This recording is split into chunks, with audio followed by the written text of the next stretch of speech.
let's talk about something that's, well, it's incredibly personal. Imagine a part of you, a part that's meant for connection, for pleasure, for joy, just goes quiet. For millions of women, this isn't some abstract idea, it's their real life every single day. It's this silent, confusing struggle that's so often wrapped up in shame. Well, today, we are pulling that curtain all the way back on one of the most common, yet least talked about, conditions in women's health. And this is the real heart of it, isn't it? It's this internal conflict. You've got society, maybe your partner, maybe even yourself, telling you that you should want intimacy. But inside, it feels like the switches are just off. That gap between what's expected and what you're actually feeling can be absolutely devastating. It can make you feel guilty, broken, or completely alone. And if any of that sounds familiar to you, I really want you to hear this. You are so, so far from being alone. Take a look at that number, 12%. A major study in the US found that about 1 in 8 women deal with a sexual problem that causes them real, significant personal distress. This isn't some rare fringe issue. We're talking about a common medical condition that absolutely deserves our attention. So let's do a quick knowledge check right here. Based on that 12% figure, is FSIAD considered a rare condition, a common one, or just a lifestyle issue? The answer, of course, is that it's a common medical condition. And just knowing that, just understanding how prevalent it is the very first step to getting rid of the stigma. So, where do we go from here? How do we start to unpack all of this? Well, here's our roadmap for this explainer. We're going to start by really defining this unspoken struggle of what we call FSAD. Then we'll get into the fascinating connection between the mind and the body that causes it. After that, we'll walk through how a proper diagnosis is made. And then, the most important part, we'll explore the real tangible pathways to reconnection. And finally, we'll tie it all together with the key takeaways you need to know. Okay, so let's start at square one. You've heard me say the acronym, FSIAD, but what does that actually stand for? What does it mean? Getting a really clear definition is the absolute first step to demystifying this condition that so many women face in silence. You know, our understanding in medicine is always evolving, and FSAD is a fantastic example of that. It used to be that the official diagnostic manual listed 2 completely separate conditions, one for having low desire and another for having trouble with arousal. But here's what experts figured out. For a lot of women, you can't really separate the two. Desire and arousal are completely intertwined. So now we have this one unified diagnosis, FSAD, that covers a whole range of experiences, from a lack of interest to fewer sexual thoughts to not feeling that physical and mental excitement we call arousal. So here's a quick question for you. The creation of the single term FSAD acknowledges that for many women, desire and what other component are deeply intertwined. The answer is arousal. And that change was a huge step forward in truly understanding the female sexual response. Okay, let's make this less clinical and more human. I want you to meet Sarah. She's 48. And she's in a wonderful, loving relationship. She adores her partner, she values their emotional bond, but for the past year, the very idea of sex has started to feel like a chore. She never initiates, heck, she never even thinks about it. And when her partner tries to start something, she just feels this wave of anxiety, not excitement. She's constantly worried that it's destroying her relationship, and she feels like she's failing. Sarah's story shows us it's not just about a low libido, it's about the deep emotional pain that comes right along with it. This brings us to a really, really crucial point. Lots of people just naturally have a lower sex drive, and you know what? That is perfectly okay. So what's the one thing, the single most important factor that separates FSIAD from just being on the lower end of the libido spectrum? Is it A, age, B, relationship status, or C, the presence of personal distress? I'll give you a second. The answer, and this is the key to everything, is C, the presence of personal distress.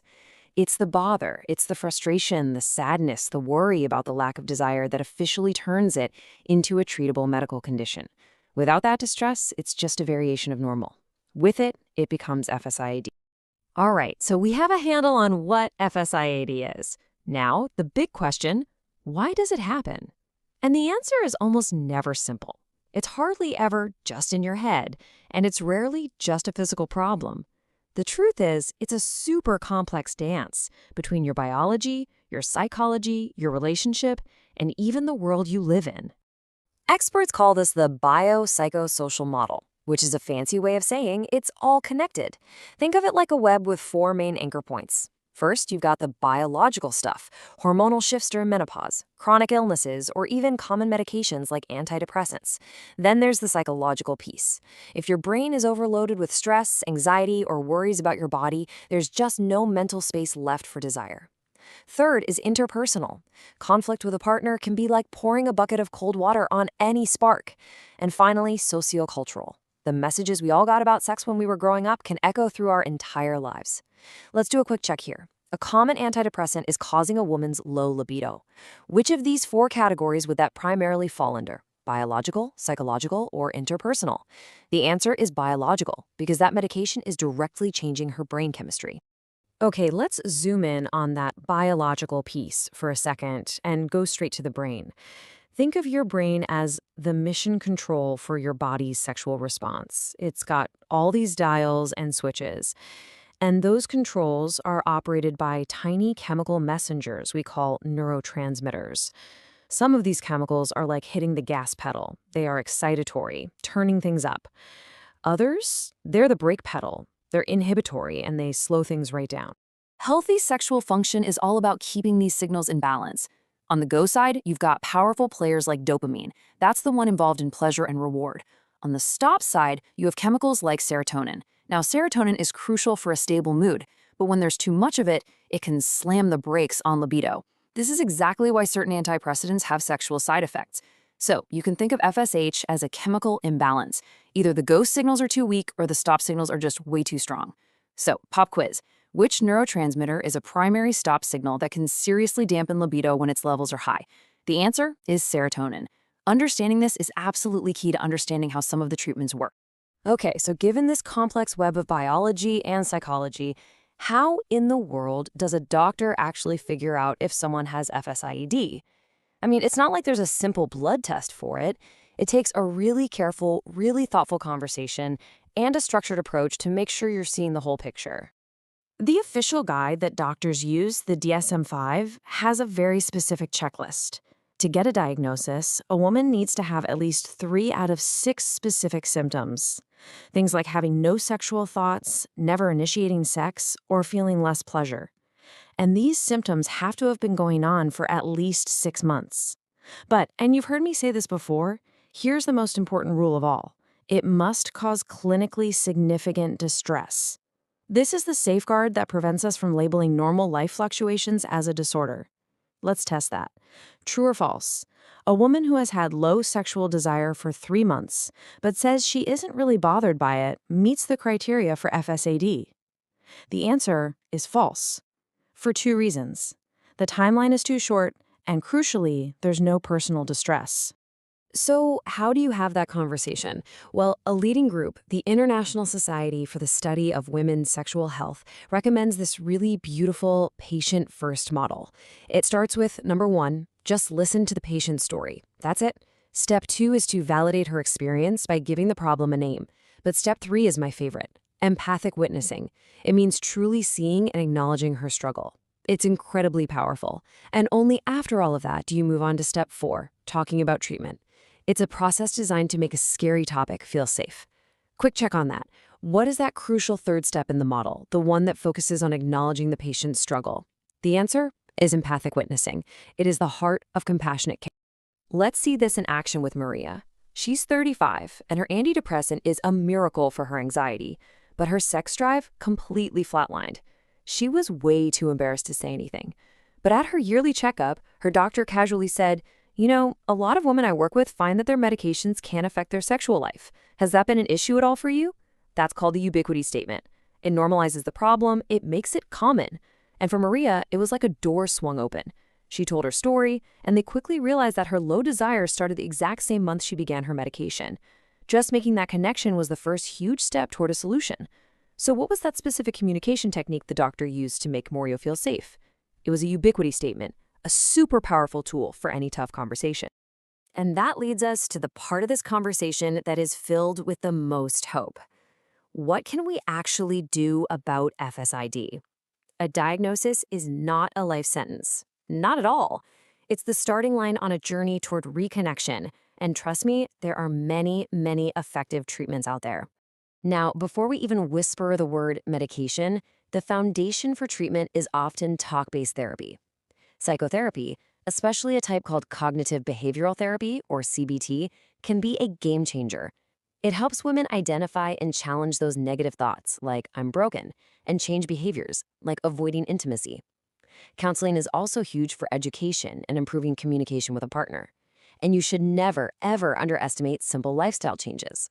Here's a quick check. Which type of therapy specifically helps people change negative thought patterns and behaviors around sex?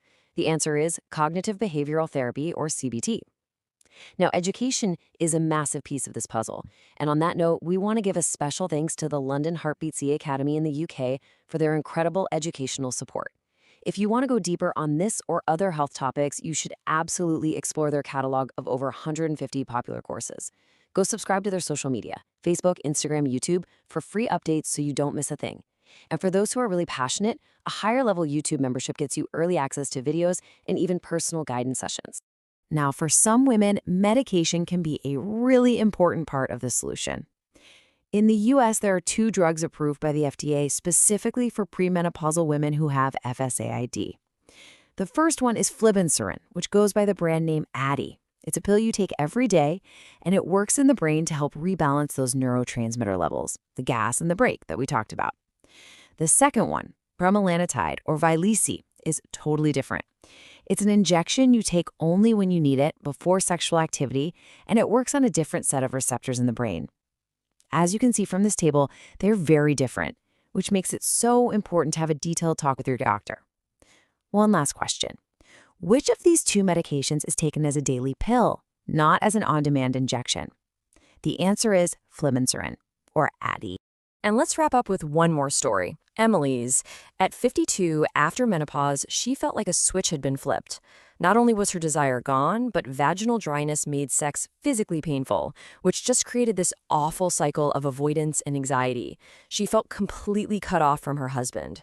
So her doctor took a combined approach. First, local estrogen therapy to handle the physical symptoms. That alone was a huge relief. Then they started relationship counseling to work on communication and find new ways to be intimate. They addressed the biological and the interpersonal pieces of the puzzle. It took some time, but eventually Emily and her husband found a new rhythm that was deeply fulfilling for both of them, proving there is absolutely hope. Whew, we have covered a lot of ground today. We've gone from the basic definition of FSASID all the way through its complex causes and the different pathways to treatment. So as we get ready to wrap up, let's just boil this all down to the absolute most important things to remember. Okay, here it is. Number 1, FSAD is real, it is common, and it is treatable. It is not a personal failing. Number 2, your feelings of distress are not only valid, they are the absolute key to getting a diagnosis. Number 3, this is complicated. It's a mix of biology, psychology, and life. So please be kind to yourself. And most importantly, the single best thing you can do is to start an open, honest conversation with a healthcare provider you trust. There is help and there's a path forward. And if there is one image I want you to hold on to from our time together, it's this. This whole journey can feel so incredibly isolating, but you are walking a path that millions of other women are on right now. Reaching out, asking for help, that is not a sign of weakness. It is an act of incredible strength and self-love. And let's end on this really powerful idea. This whole topic isn't frivolous. It's not a nice to have. Your sexual health is not a luxury. It is a fundamental part of your overall health, your happiness, your well-being. Your quality of life matters, and this is a huge piece of it. So I'll leave you with one final question to think about. Our culture is obsessed with performance, right? With goals and achievements, and that pressure even seeps into our bedrooms. But what would happen if we changed the conversation? How can all of us together help shift the focus away from performance and toward connection, communication, pleasure, and genuine sexual well-being? Not just for women, but for absolutely everyone. Thinking about that, well, that's a change that could make all the difference in the world.